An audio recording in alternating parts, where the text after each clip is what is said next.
Proverbs chapter 3, verses 29 to 30. Devise not evil against thy neighbor, saying, he dwelleth securely by thee. Strive not with a man without a cause, if he has done thee no harm. In Filipino, huwag mong pagplanuhan ng masama ang kapitbahay mo na nagtitiwala sa iyo. Huwag kang makipagtalo sa kapwa mo ng walang sapat na dahilan, lalo na kung wala naman siyang ginawang masama sa iyo.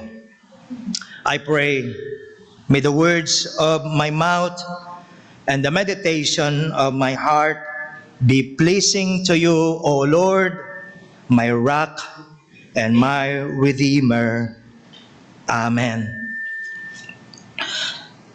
Have you ever experienced being betrayed by a close friend or by a confidant? Well, whenever that happens, it would surely transform what was once a source of great joy, or as they say, your happy place, into a source of immense pain. Yung po sana kasi yung lugar, at yung po sana kasi yung kasama, kung saan pwedeng ikaw ay maging ikaw. Walang pretensions. Yung bang pwede kang magpakatotoo. Where you could let your guard down na hindi ka nag-aalala na agad kang i-judge. Pero ang malungkot, yun na nga sana yung palagay kang lugar pero nawala pa. Na ikompromiso pa. When someone betrays you, it can feel not only very painful, but even sickening and shocking. You thought all along you knew the person, and he or they destroyed your trust. And that's precisely what happened to Julius Caesar, as being depicted on our sermon cover. When his very own protege, Marcus Junius Brutus, betrayed him. Meron pa nga pong, hindi naman ngayon lang nauuso ang chismis, kahit noon ay marami ng chismis.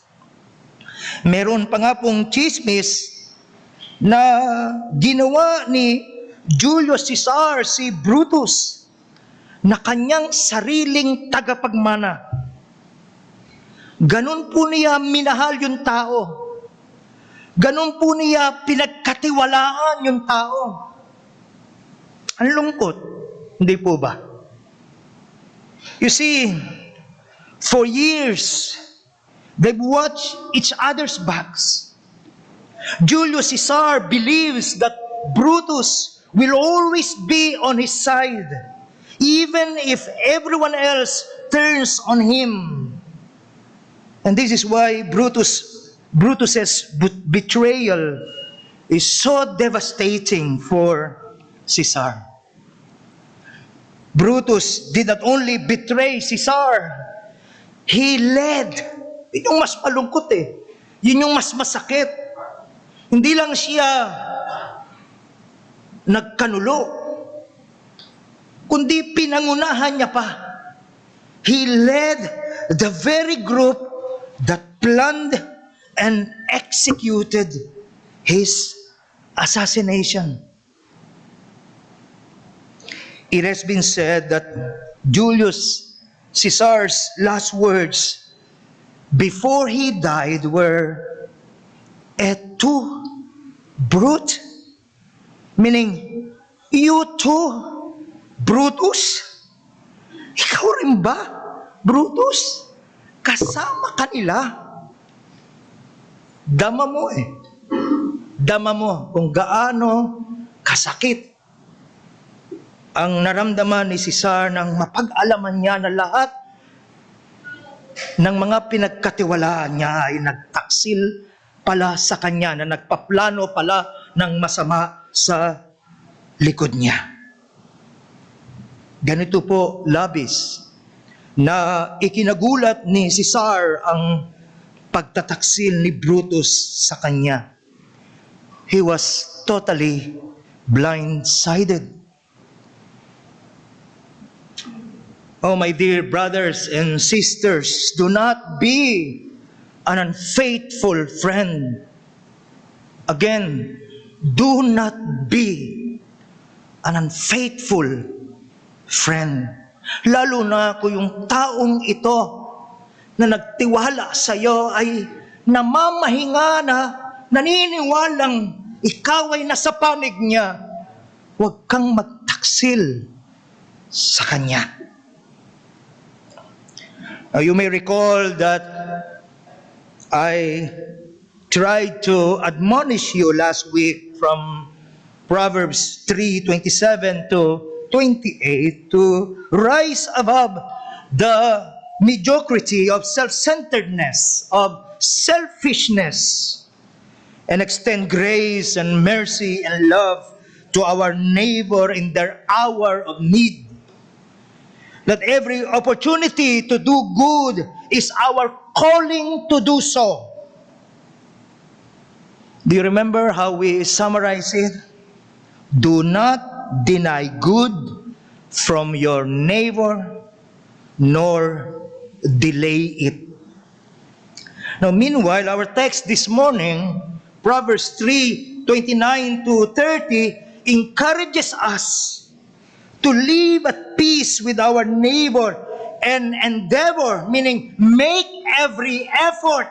Ibibigay mo ang buo mong lakas, ibibigay mo ang buo mong talino, gagawin mo ang lahat.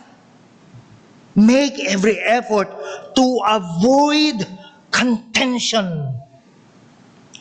Don't take advantage of your neighbor's trust and confidence, and do not quarrel with him, especially he who has not wronged you. In short, 2 punto lang for our sermon this morning. Do not devise evil against your neighbor, and do not strive against him without a cause. Na minsan pa, ito po ay ating himay-himayin. Do not devise evil against your neighbor. Verse 29 of Proverbs 3 in Filipino, huwag mong pagplanuhan ng masama ang kapitbahay mo na nagtitiwala sa iyo. O bakit ang ating sermon title, huwag kang taksil sa kaibigan? Di ba dapat ay huwag kang taksil sa kapitbahay? Well, interestingly, the common word for neighbor, Rhea in Hebrew, means equally a friend. Depende sa context. Pwedeng tumutukoy ang salitang neighbor, Rhea, sa kananiwang kapwa-tao, at pwede rin naman na tumutukoy ito sa isang taong pinakamalapit ang kaugnayan sa iyo. Sa isang kaibigan na nagmamahal sa lahat ng panahon, gaya ng ating mababasa sa Proverbs 17:17. Sa isang kaibigan na hindi gugustuhin pag-isipan na susuka siya, naduduwal siya.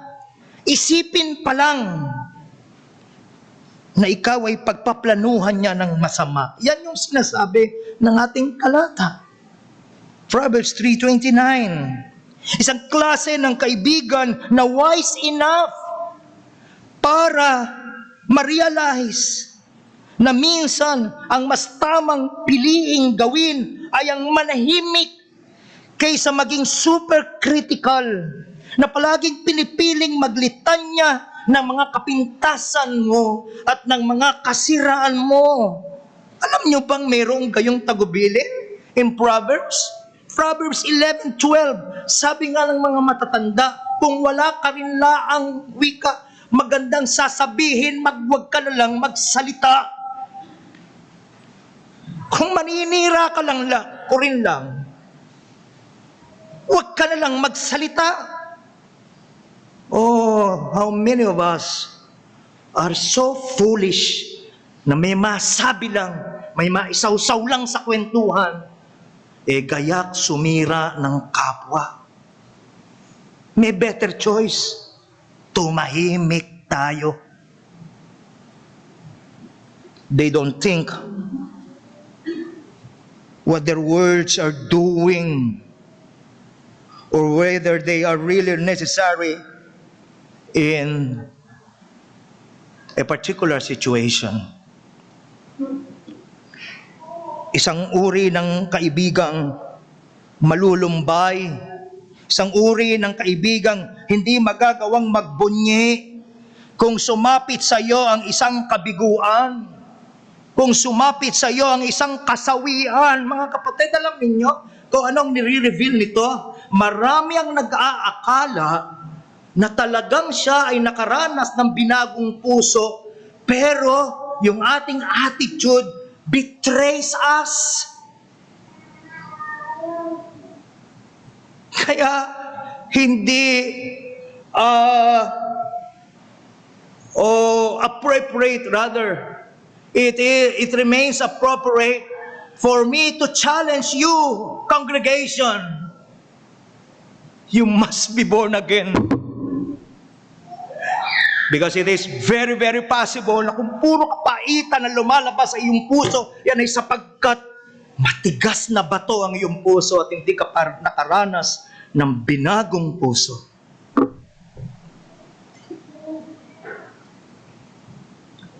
Ang isang tunay na kaibigan ay hindi mo maririnig na magsasabi, buti nga sa'yo. O dapat lang sa'yo. Natutuwa ako na nabibigo ka.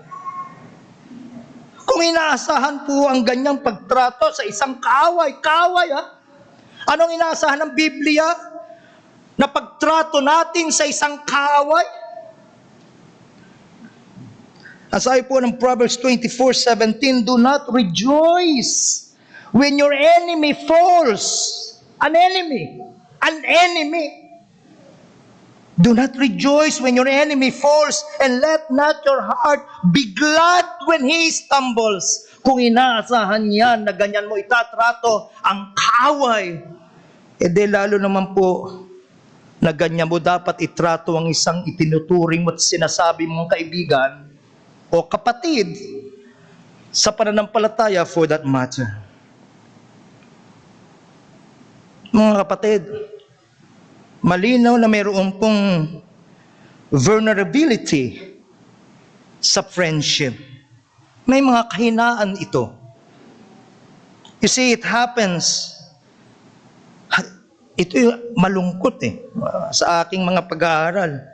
It happens that the strongest term for a friend, alup in Hebrew, meaning a bosom companion. In the Bible, the strongest term, ito yung ginagamit pagka ang ilalarawan ay kung gaano nakadikit ang isang tao sa kapwa niya. Alup. Buti hindi ayup o hayop. Alup. Again, it happens that the strongest term for a friend, alup in Hebrew, meaning a bosom companion. Kumbaga, karugtong na ng bituka mo. Yung ating Filipino equivalent nun, di ba? Bosom companion. And yet again, alup usually occurs in the Old Testament in situations of betrayal. Ang lungkot, di ba? Karugtong ng bituka mo, pero madalas, Pag ginamit yung salita na ito sa Old Testament, ang context ay betrayal. As if to remind us that the closest friendship needs guarding. Dapat talaga nating ingatan at dapat alagaan ang pagkakaibigan, ang pagkakapatiran. Halimbawa po, mabigyan po nawa tayo ng warning na hindi lahat ng mga nagpapakilalang kaibigan natin ay tunay. Marami po ang mga fake friend. Patunay dito yung mga taong nakikipagkaibigan lamang sa iyo dahil sa pansariling pakinabang. And so let us be very, very wise. Let us apply wisdom in our dealings with our fellow men. May paalala dyan ang Proverbs 19. Beginning verse 4, ang mayaman ay maraming kaibigan, ngunit ang mahirap na may iniiwan ng kaibigan. Verse 6, marami ang lumalapit sa pinunong mabait, at sa mapagbigay, ang lahat ay nakikipagkaibigan. Hanggat may maibibigay ka, hanggat may maitutulong ka, mabait sa'yo.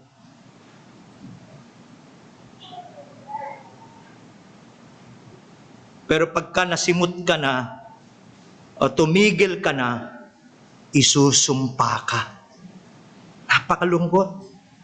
Tahimik. Nung tumatanggap ng biyaya mula sa'yo, apakatahimik. Pero nang inaakala nilang nakagawa ka na ng masama sa kanila, halos gustong umakyat sa tuktok ng tore para ipagsigawan kung gaano ka kasama.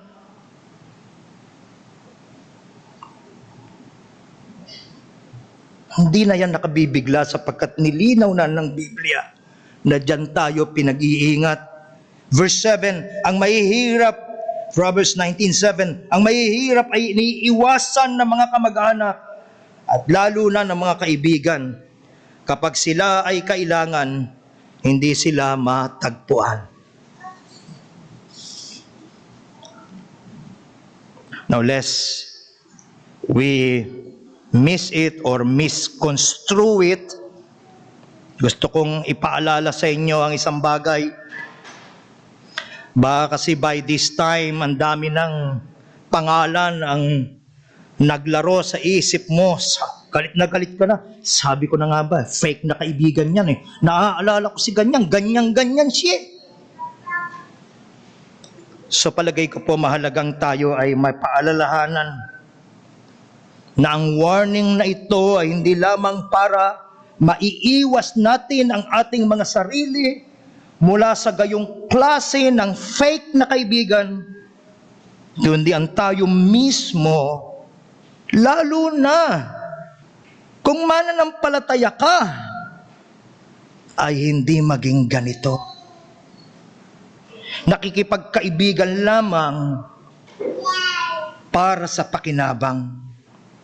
Kung inaasahan natin ang ating mga kaibigan na maging tapat sa atin sa lahat ng panahon, may mapapakinabangan man sa atin o wala. Sabi nga ng awit, in good times and in bad times. Bakit? Sister Nell? Because that's what friends are for. Amen?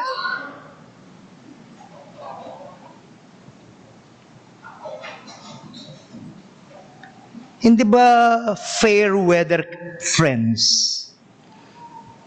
Maging gayon tayong klase ng kaibigan, tapat at maaasahan, lalo na sa kanila na mga subok na ng panahon. Minsan, sa pagdaan ng panahon, nakakalimutan mo kung sino talaga yung nananatili by your side, umulan mat umaraw eh.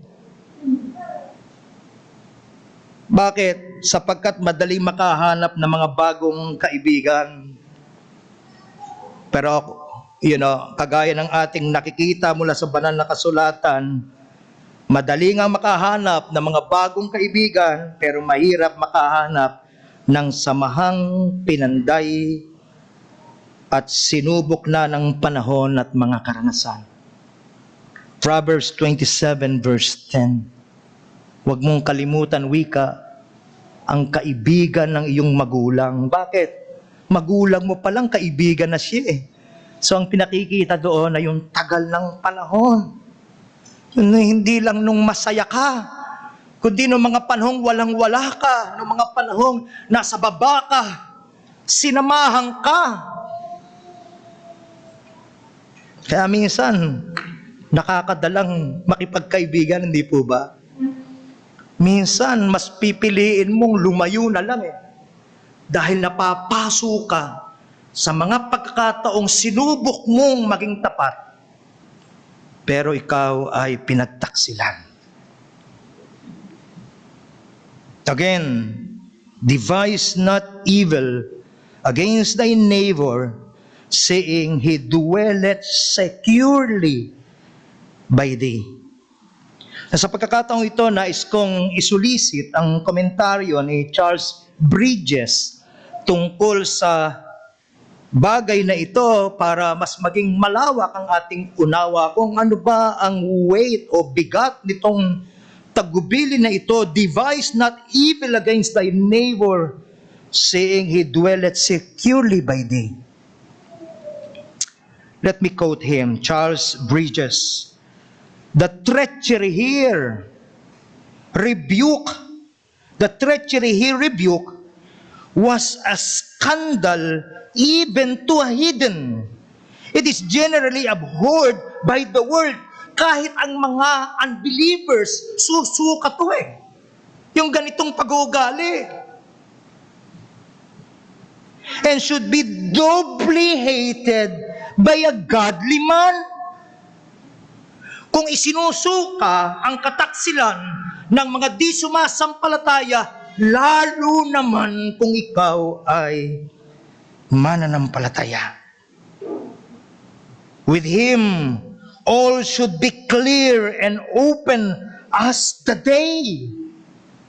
An evil device against a neighbor from whatever cause is a cursed sin. Isang isinumpang kasalanan ang magplano ka ng masama laban sa kapwa, laban sa kapatid, laban sa kaibigan. Napansin niyo ba yon? I don't know if you have noticed that, this part. With him, all should be clear and open as the day. Ano ibig sabihin nun? Kung ano ka, pag nakaharap, ganun ka rin pag nakatalikod. But to take occasion from confidence repose betrays the wisdom that descended not from above. Devilish. Kung gagawin mo ito, sa demonyo itong pag-iisip na ito. Such was Saul's malice against David when under his protection. You remember the story of David's relationship with Saul? Walang iniisip si David kundi pawang mabutit sa kapakanan ni Saul, pero kailanmat may pagkakataong gusto niyang patayin si David. Hindi makatulog si Saul dahilan siguro sa dami ng kasalanang nasa isip. Si David nagtsatsagang mapuyat para awitan lang. Habang may buhay, ano ginawa ni Saul? Kumukuha ng sibat.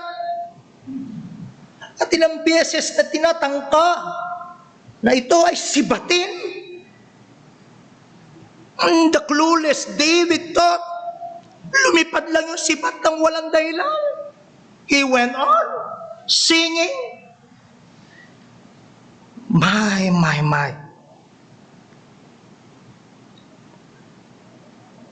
It is criminal to devise evil against any person, but it is double iniquity to hurt those that dwell securely by us. Mga asawang lalaki, mga asawang babae, May buong tiwala ang inyong asawa na pagka malayo ka, ay nagtatapat ka. Dobleng kasalanan kung i-betray mo ang gayong tiwala.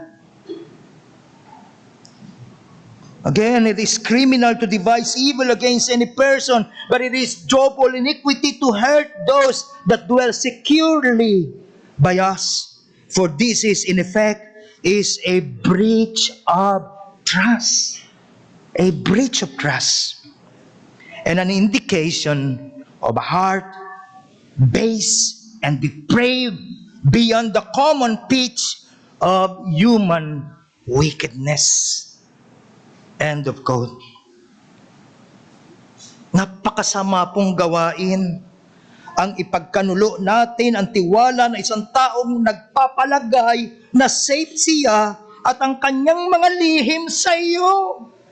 Kaya sa nagbukas ng puso sa iyo, kaya niya sinabi yung lahat ng mga lihim niya hindi niya masabi sa iba.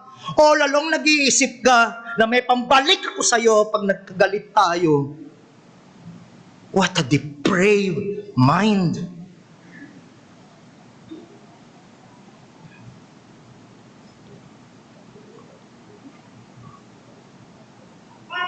Kung gawin natin yan, mga kapatid, height na po iyan ng betrayal. Napakasama pong klase yan ng pagtataksil. In fact, ano ang sabi ng Proverbs tungkol dyan? Proverbs 6:16 to 19 says, "These 6 things that the Lord hate, yea, even are an abomination unto him. A proud look, a lying tongue, and a hands that shed innocent blood, an heart," verse 18, "an heart that deviseth wicked imaginations, feet that be swift in running to mischief, a false witness that speaketh lies, and he that soweth discord among brethren." Kung natutuwa ka na ang mga kapatid ay galit-galit, basta ikaw lang ang kakampi, ikaw lang ang kaibigan, I'm telling you, you have a problem.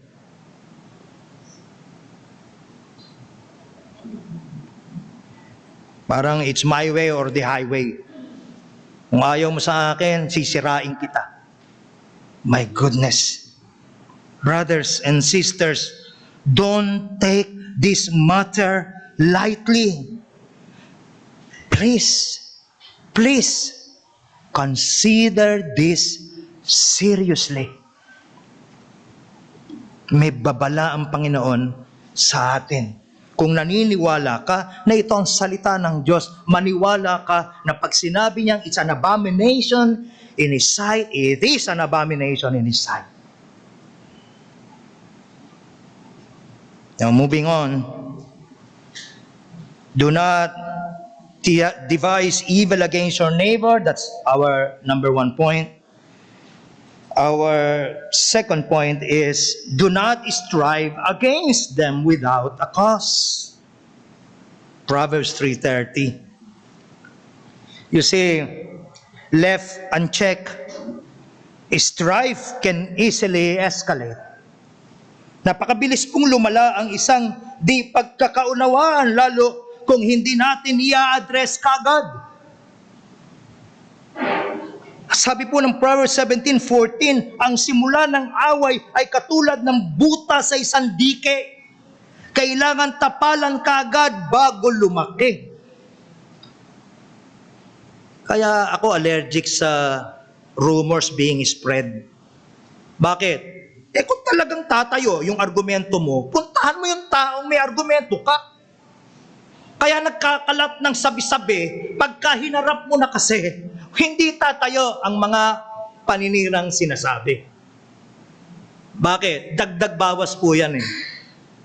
Asahan na natin yan, pag nagkukwento ang isang tao tungkol sa ibang tao na masama, malamang dagdag bawas yun. Bakit?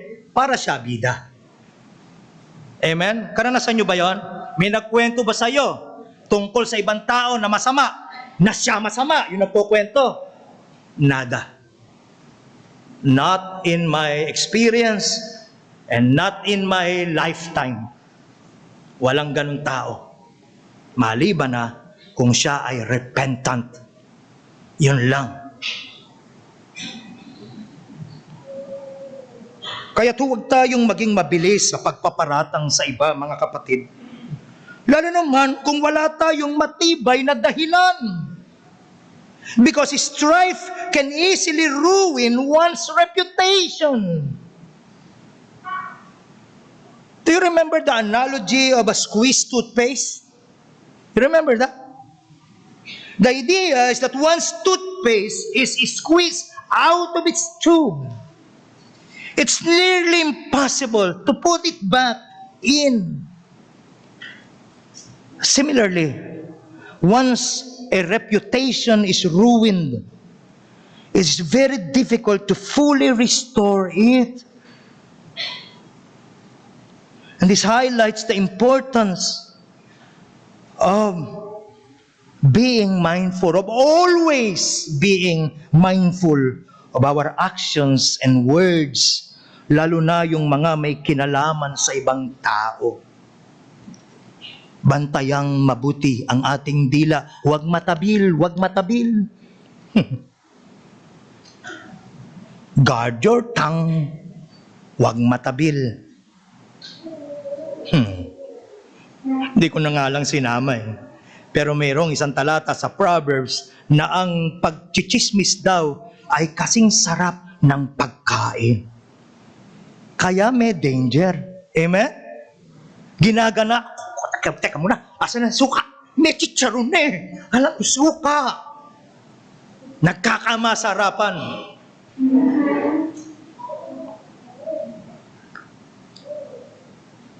Kalapad ng tenga pagdating sa chismis, pero tulog pagdating sa pakikinig ng salita ng Diyos. How ironic kung nangyayari yan. Amen? Mukhang gising naman kayong lahat dito. Praise be to God. Amen. Ano pong sinasabi ng Proverbs 25:8-10? Huwag kang magpabigla-biglang magsabi sa korte ng iyong nakita. Kung mapatunayan ng isang saksi na mali ka, ano lang ang gagawin mo? Kung may alitan kayo ng iyong kapwa, ito inyong pag-uusapan muna. That's the Bible way. Pag mayroong nagchichismis sa'yo ng masama laban sa kapatid, ano tamang sasabihin? Punta ka dun sa sinisiraan mo. Sa kanya mo sabihin. Huwag sa akin. I have no time for that. Amen? Amen? I'm telling you, by this time mga kapatid, dapat lumalago na tayo. Magpa-40 na ang SGBC. Tama ba ako? Kung magpa-40 na ang SGBC, marami sa atin magpa-40 na rin years, 40 years as members of this church.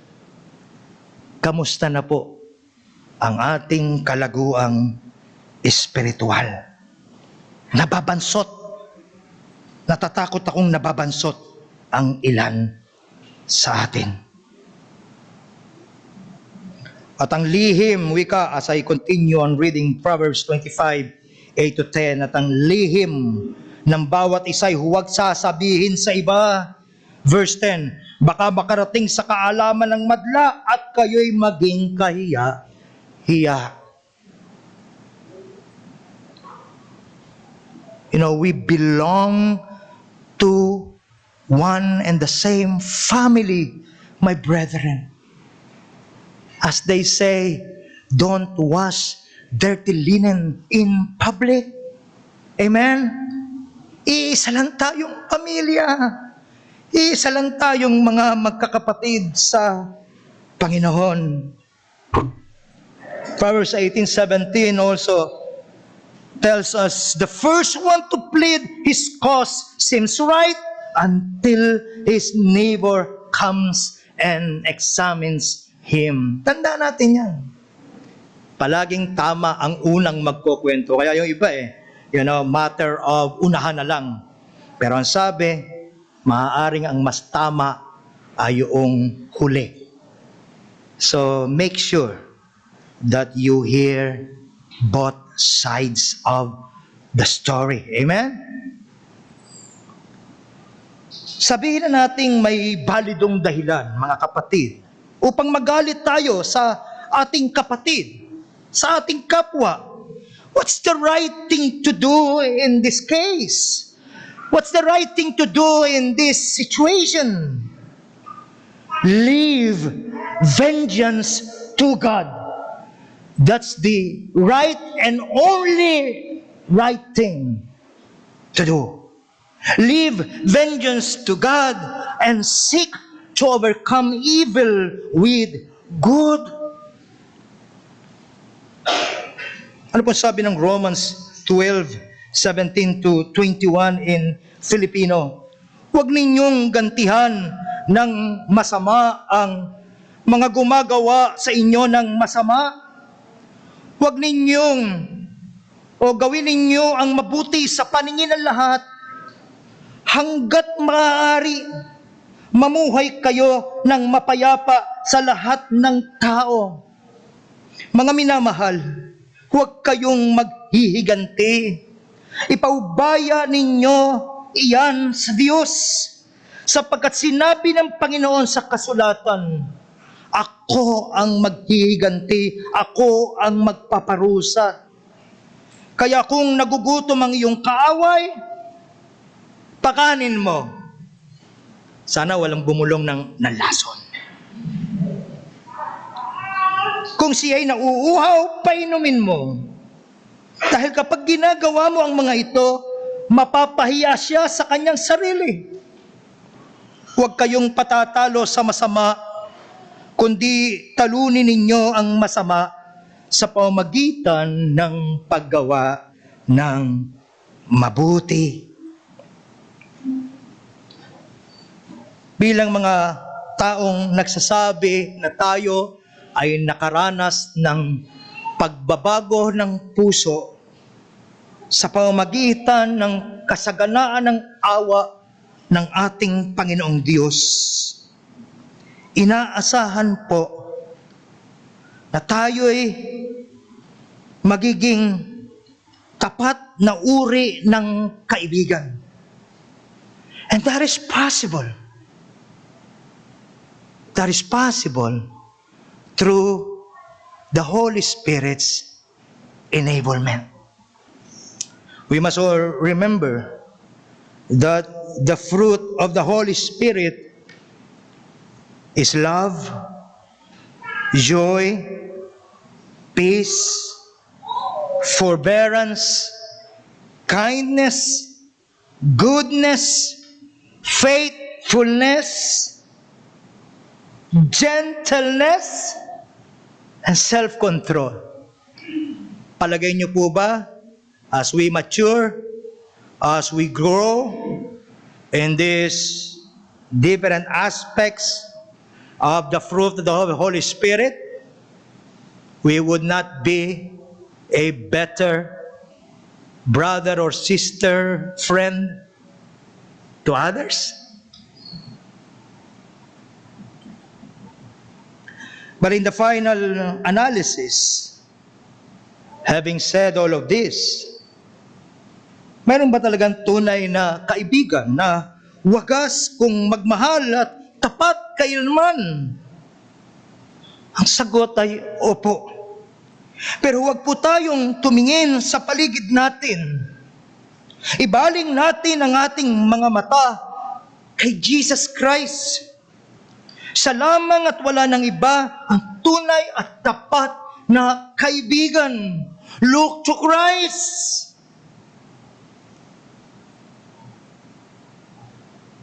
Look to Christ.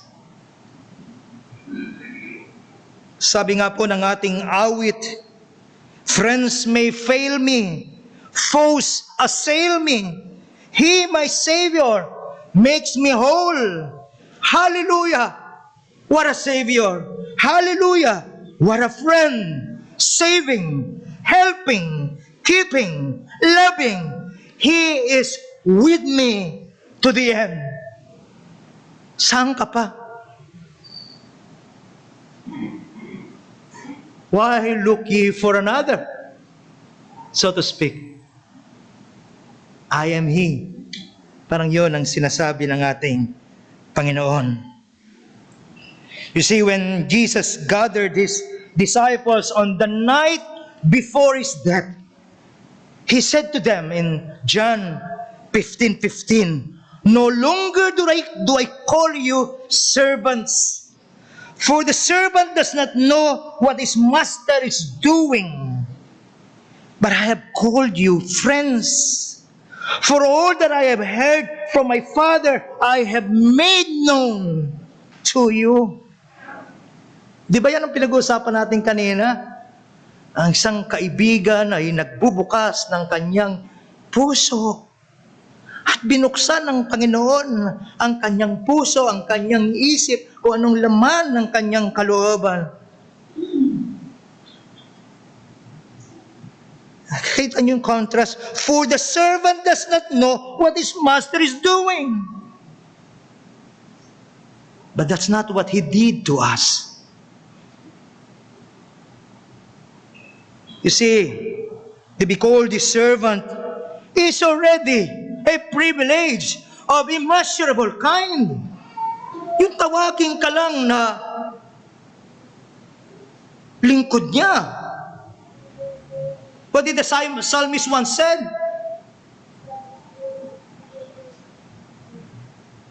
I would rather be a doorkeeper in the house of the Lord than to dwell in the house of wickedness.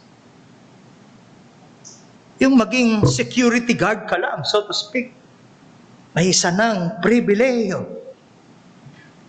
Yet Jesus grants us a greater honor. He calls us His friends. And to prove that, He opened His heart and He revealed His Father's will to us. Pero meron pang mas dakilang proof, mas dakilang demonstration ng sincerity ng kanyang pakikipagkaibigan sa atin. Ano sabi ng John 15:13? Greater love has no man than this, that a man or someone lay down his life for his friends. Sinalupo niya ang matinding poot ng Diyos na nakalaan para talaga sa atin. Inako niya ang parusang marapat ipataw sa mga makasalanang gaya natin. Parusang ubod tindi sapagkat nakalaan sa mga itinuring niyang kaway. When we were yet His enemies, He died for us. Kaya matindi yung parusang nakalaan. Bakit? Because we were once considered His enemies. Pero sinalo niya ito.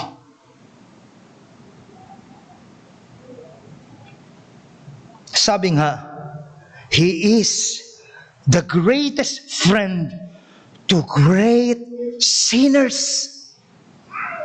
Salamat.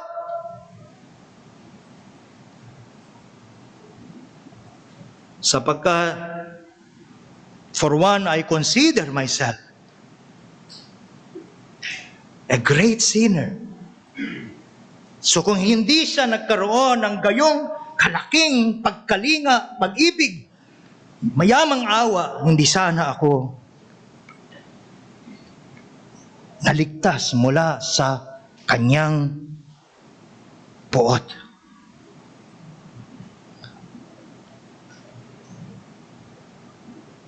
Nakita niya tayo sa pinaka-worst nating kalagayan, but He loved us anyway. At dahil diyan nalalaman natin, ngayon pang tayo'y may pakikipagkasundo na sa Kanya, nalalaman natin na hindi niya tayo iiwanan kahit nasa mga panahong madarapa tayo. Kahit nasa mga panahong nabubuwal tayo. Kasama natin siya kahit na at our weakest. For He is determined to complete what He has begun in us. Jonathan Edwards once said, "Whatsoever there is or can be that is desirable to a friend or that is desirable to be in a friend is in Christ. And that to the highest degree that can be desired." Let me repeat. Whatsoever there is or can be that is desirable to be in a friend is in Christ. And that to the highest degree that can be desired.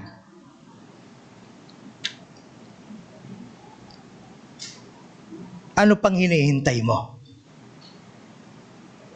Lalo na ikaw na walang kaugnayan pa sa Panginoon. Be reconciled to God. Make peace with Him. Make peace with Him through our Lord Jesus Christ. Amen.